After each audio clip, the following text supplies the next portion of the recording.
you. Yeah. There's my carry, yeah? Yes, sir. How you doing today? What are you packing? I'm doing well. How about yourself?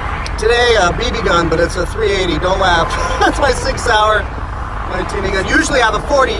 I have the MP Shield. Oh, okay. But I gave my wife my Ruger LC 380. Okay. Which was my favorite gun. Everybody says that. America's Most Wanted. That's good. Can you give me a break, man? I'm having a crazy day. On your window tint? Yeah. Fix it. I never drive it, dude. I literally, it's my weekend car because it's fun. I never drive this thing, but I left my other car because I had no gas, and I drove it down here to do a meeting, and now I'm headed to Huntington Beach. And if you can, save me the headaches, man. But I love you guys. I'm a big supporter.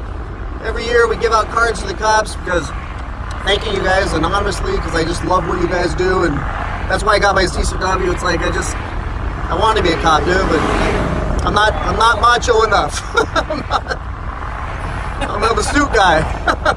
And my wife's cousin's highway patrol, really cool guy who's at my house, up in LA. Good. All right, give me a minute. I'll be back, all right? All right. All right, you can go. Dude, I freaking love you, man. Thank you so much.